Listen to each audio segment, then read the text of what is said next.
Hello students, the previous session we were discussing about the plasma membrane. We will proceed with this topic only. Now, plasma membrane, as you know, that it separates the external and internal environment of the cell. Cell को एक proper shape, एक proper size, boundary कौन provide करता है? That is plasma membrane. अब plasma membrane को हम selectively permeable membrane कहते हैं. क्यों? क्योंकि वो कुछ चीज़ों को अपने आप को क्रॉस करने देती है, सेल के अंदर या बाहर आने जाने देती है. Otherwise it stops the other things. Okay. Now this permeability depends on the type of solution in which the cell is kept. Now first of all, what is the meaning of solution? Solution means the mixture of solvent and solute.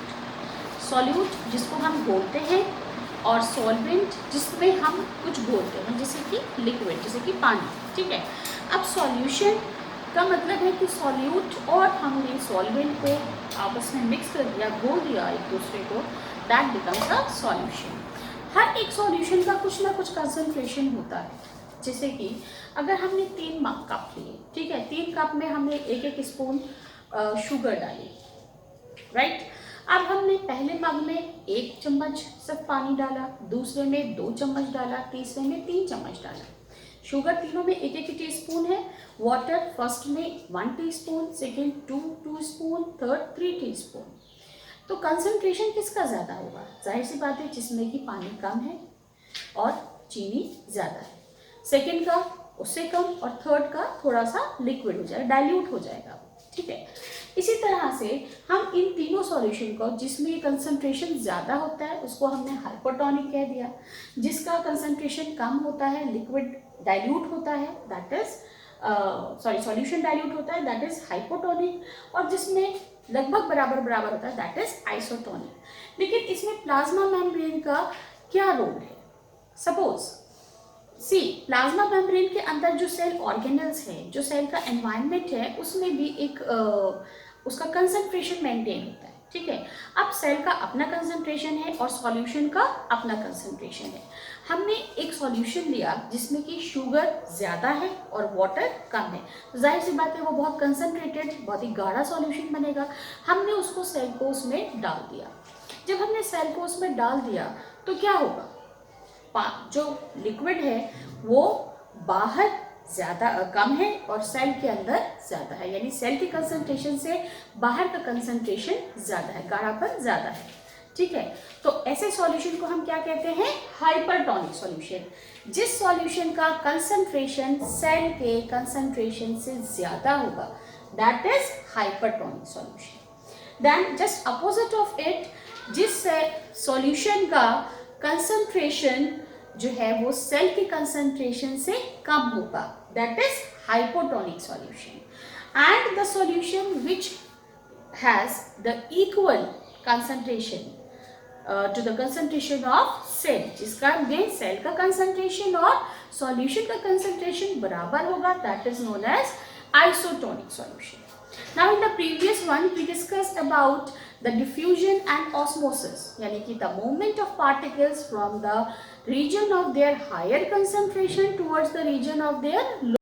So from the region of higher concentration towards the region of lower concentration. Higher concentration जहाँ पानी ज़्यादा है, lower concentration जहाँ पानी कम है. Osmosis में क्या होगा? जहाँ पानी ज़्यादा है वहाँ से पानी कहाँ मूव करेगा? जहाँ पानी कम है. ठीक है. This is known as osmosis. Osmosis को हम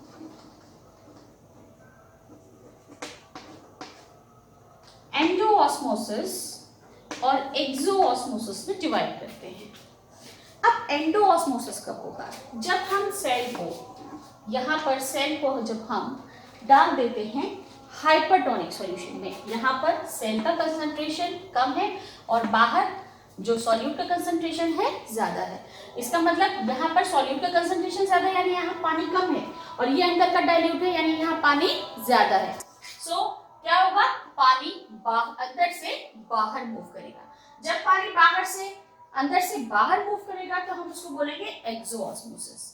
यानी जब हम सेल को हाइपरटोनिक सॉल्यूशन में डालेंगे तो होगा एक्सोऑस्मोसिस, अंदर से पानी बाहर आएगा. रीजन क्या? यहाँ हाई कंसंट्रेशन है पानी का, यहाँ कम है, तो यहाँ पर पानी मूव करेगा। हाइपोटोनिक में इसका बिल्कुल उल्टा होगा, यहाँ सॉल्यूशन पतला है, यानी कि यहाँ पानी ज्यादा है और सेल में पानी कम है, तो जब हम सेल को इसमें डालेंगे तो बाहर से पानी जाएगा अंदर, इसको हम बोलेंगे endosmosis. When the cell is kept in hypertonic solution, exoosmosis occur. When the cell is kept in hypotonic solution, endoosmosis occur.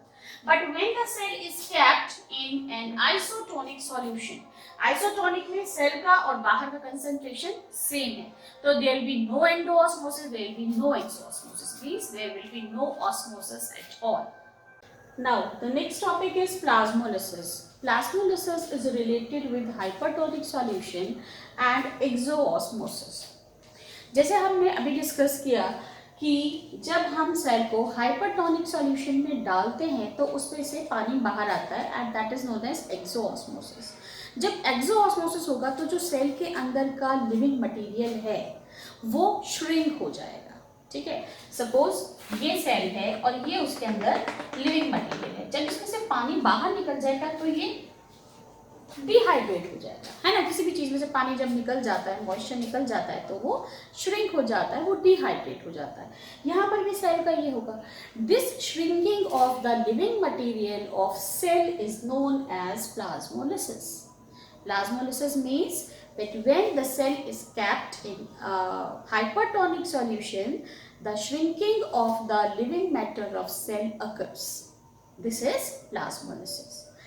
The next topic which is related to your plasma membrane is membrane biogenesis.